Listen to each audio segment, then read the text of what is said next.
ಪ್ರಯಾಗ್ರಾಜ್ನಲ್ಲಿ ಮಹಾಕುಂಭಮೇಳ 144 ವರ್ಷಗಳ ಬಳಿಕ ಅತಿ ದೊಡ್ಡ ಮಹಾಪೂರ್ಣ ಕುಂಭ. ನ್ಯೂಸ್ 18 ನಲ್ಲಿ ಪ್ರತ್ಯಕ್ಷ ವರದಿ ಮಹಾಕುಂಭ. ನ್ಯೂಸ್ 18 ಮೆಗಾ ಕವರೇಜ್ ಇದು.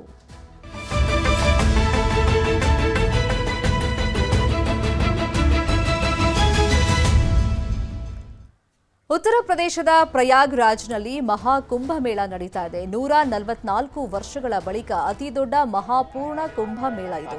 ತ್ರಿವೇಣಿ ಸಂಗಮದಲ್ಲಿ ಜನವರಿ 13ರಿಂದ ಮಹಾಕುಂಭಮೇಳ ಆರಂಭವಾಗಲಿದೆ. ಮಹಾಕುಂಭಮೇಳದ ಇಂಚಿಂಚು ಮಾಹಿತಿಯನ್ನ ನಿಮ್ಮ ನ್ಯೂಸ್ 18 ನೀಡಲಿದೆ. ಇನ್ನು 11,50,00,000 ರುದ್ರಾಕ್ಷಿಯನ್ನು ಬಳಸಿ 12 ಜ್ಯೋತಿರ್ಲಿಂಗ ನಿರ್ಮಾಣವನ್ನ ಮಾಡಲಾಗಿದೆ. ದೃಶ್ಯದಲ್ಲಿ ನೋಡ್ತಾ ಇದ್ದೀವಿ ನಾವು. 11,000 ತ್ರಿಶೂಲಗಳು, ಪಾರ್ವತಿ ಮಾತೆ ಮೂರ್ತಿಯನ್ನು ಸ್ಥಾಪನೆ ಮಾಡಲಾಗಿದೆ. ಲೋಕಶಾಂತಿಗಾಗಿ, ರೋಗ ಮುಕ್ತ ವಿಶ್ವಕ್ಕಾಗಿ ಸಂಕಲ್ಪ ಮಾಡಿ ರುದ್ರಾಕ್ಷಿ ಪೂಜೆಯನ್ನ ಮಾಡಲಾಗ್ತಾ ಇದೆ.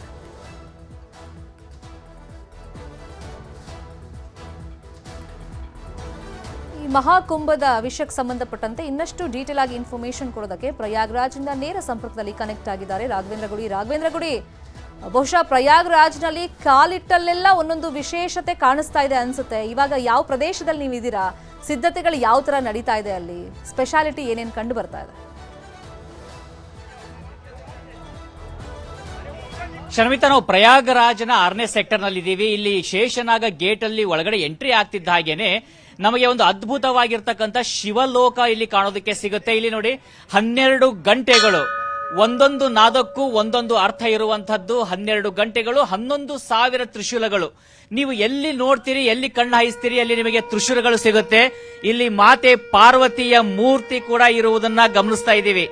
ಶಿವನಿದ್ದಲ್ಲಿ ಪಾರ್ವತಿ ಇರಬೇಕು, ಪಾರ್ವತಿ ಇಲ್ಲದೆ ಶಿವ ಇಲ್ಲ, ಶಿವ ಇಲ್ಲದೆ ಪಾರ್ವತಿ ಇಲ್ಲ, ಶಿವನಿಲ್ಲದೆ ಶಕ್ತಿ ಇಲ್ಲ, ಶಕ್ತಿ ಇಲ್ಲದೆ ಶಿವನಿಲ್ಲ ಅನ್ನುವಂಥ ಮಾತಿಗೆ ಅನುಗುಣವಾಗಿ ಪಾರ್ವತಿ ಮಾತೆ ಮೂರ್ತಿಯನ್ನ ಇಲ್ಲಿ ಸ್ಥಾಪನೆ ಮಾಡಲಾಗ್ತಾ ಇದೆ. ಸದಾಕಾಲ ಪೂಜೆ, ಪುನಸ್ಕಾರ, ಶಂಖನಾದ, ಘಂಟಾನಾದಗಳು ಇಲ್ಲಿ ನಮಗೆ ಗೋಚರಿಸ್ತಾ ಇದ್ದಾವೆ. ಇಲ್ಲಿ ನನ್ನ ಸುತ್ತ ನೀವು ಗಮನಿಸಬಹುದು, ಸುಮಾರು 11,50,00,000 ರುದ್ರಾಕ್ಷಿಯನ್ನ ಬಳಸಿ 12 ಜ್ಯೋತಿರ್ಲಿಂಗವನ್ನ ನಿರ್ಮಾಣ ಮಾಡಲಾಗ್ತಾ ಇದೆ. ಅದರ ರೂವಾರಿಯನ್ನ ಒತ್ತಿರುವಂತಹ ಸ್ವಾಮೀಜಿ ನಮ್ಮ ಜೊತೆಯಲ್ಲಿದ್ದಾರೆ. स्वामी जी नमस्कार। नमस्कार। रुद्राक्षी में ये 12 ज्योतिर्लिंग क्यों बना रहे हैं? रुद्राक्ष भगवान शिव का स्वरूप है। ज्योतिर्लिंग भगवान शिव का दिव्य जागृत मूर्ति है। जैसे ज्योतिर्लिंग जागृत होती है वैसे रुद्राक्ष भी जागृत होता है। रुद्राक्ष शिवलिंगों का दर्शन करने के बाद समस्त कामनाओं की पूर्ति हो जाती है। व्यक्ति जो भी चाहता है वह उसे सरलता के साथ प्राप्त, क्योंकि कलयुग में तपस्या करना बड़ा कठिन है। इसलिए जो लोग भी ज्योतिर्लिंगों का पूजन करेंगे उनकी इच्छाओं की पूर्ति सरलता के साथ हो जाएगी और भोलेनाथ की कृपा से वह सब संभव हो जाएगा जिससे वो प्राप्त करना चाहते हैं। इसलिए भगवान भूतनाथ की कृपा से उसे प्राप्त करने के लिए, बाबा की अनुग्रह को प्राप्त करने के लिए रुद्राक्ष मणियों से बनी हुई शिवलिंग का लोग पूजन करें तो पूरी दुनिया में एक आश्चर्य करने वाला बहुत बड़ा एक दर्शन है। रुद्राक्ष शिवलिंगों से बाबा भूतनाथ की ज्योतिर्लिंग बन रही है और उस ज्योतिर्लिंग का दर्शन लोग तीर्थराज प्रयाग के महाकुंभ में पहली बार कर पाएंगे। पूरी दुनिया में पहली बार, पूरे विश्व में पहली बार, सतयुग त्रेता द्वापर के बाद पहली बार, कलयुग में पहली बार और महाकुंभ में पहली बार, स्वतंत्र भारतवर्ष में भी पहली बार शिवलिंग बन रही है। 7,51,00,000 रुद्राक्षों की, जहाँ 11,108 त्रिशूल स्थापित हैं। 11 फीट ऊंची ज्योतिर्लिंग बनाई जा रही हैं जो 9 फीट लंबी हैं और लगभग 7 फीट चौड़ी शिवलिंग बनाई गई हैं। ಶರ್ಮಿತಾ, ಈಗ ಸ್ವಾಮೀಜಿ ಹೇಳ್ತಾ ಇದ್ರು, ನಾವು ಗಮನಿಸ್ತಾ ಇದ್ವಿ, ಸುಮಾರು 9 ಫೀಟ್ನಷ್ಟು ಎತ್ತರದ ಶಿವಲಿಂಗವನ್ನ ನಿರ್ಮಾಣ ಮಾಡಲಾಗ್ತಾ ಇದೆ.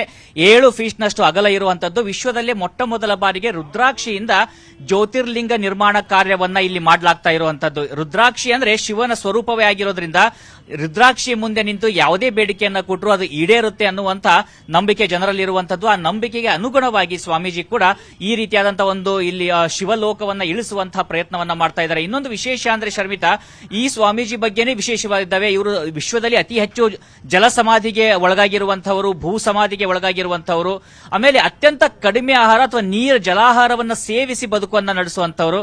स्वामी जी, आप बता रहे थे आप जो साधना करता है वो साधने के बारे में कुछ बताना है। देखिए, इस सृष्टि में अष्टांग योग की यम नियम प्राणायाम प्रत्याहार ध्यान धारणा समाधि की जो परंपरा शास्त्रों में है, हमारे यहाँ ये कोई नया विषय नहीं है।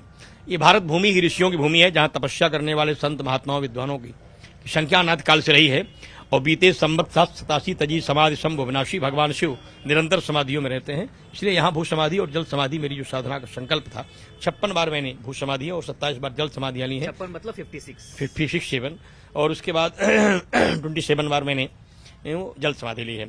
और नेपाल में 41 दिवसीय 41 दिवस जो है मैंने वहाँ नेपाल में भू समाधि लिया, जहाँ से मुझे रुद्राक्ष का ये मुकुट और चंद्रमा नेपाल नरेश महाराज वीरेंद्र क्रमशाह ने भेंट किया था। तब से मैं रुद्राक्ष धारण करता हूँ और रुद्राक्ष धारण करने का मेरा एकमात्र संकल्प है शिव कृपा को प्राप्त करना। ಧನ್ಯವಾದ ಸ್ವಾಮೀಜಿ ಹಮ್ಸೆ ಬಾತ್ ಕರ್ನೆ ಕೆ ಲಿಯೆ ಶರ್ಮಿತಾ, ನೋಡ್ತಾ ಇದ್ರಲ್ಲ, ಹೀಗೆ ವಿಶೇಷವಾಗಿರ್ತಕ್ಕಂಥ ಪ್ರತಿಯೊಬ್ಬರನ್ನು ನಾವು ಭೇಟಿಯಾದಾಗಲೂ ಕೂಡ ಅವರವರದೇ ಆದಂತಹ ಸಾಧನೆಯನ್ನ ಮಾಡುವಂತವರು, ಆಧ್ಯಾತ್ಮಿಕವಾದಂತಹ ಹಿರಿಮೆಯನ್ನ ಗಳಿಸುವಂತವರು ಸಾಕಷ್ಟು ಸಾಧುಗಳು ಸಜ್ಜನರು ಇಲ್ಲಿ ಸಿಗ್ತಾ ಇದ್ದಾರೆ. ಅವರೆಲ್ಲವನ್ನ ಮಾತನಾಡಿಸುವಂತ, ಅವರ ವಿಶೇಷತೆಯನ್ನ ತಿಳಿಯುವಂತ ಪ್ರಯತ್ನವನ್ನ ಮಾಡ್ತಾ ಇದ್ದೀವಿ.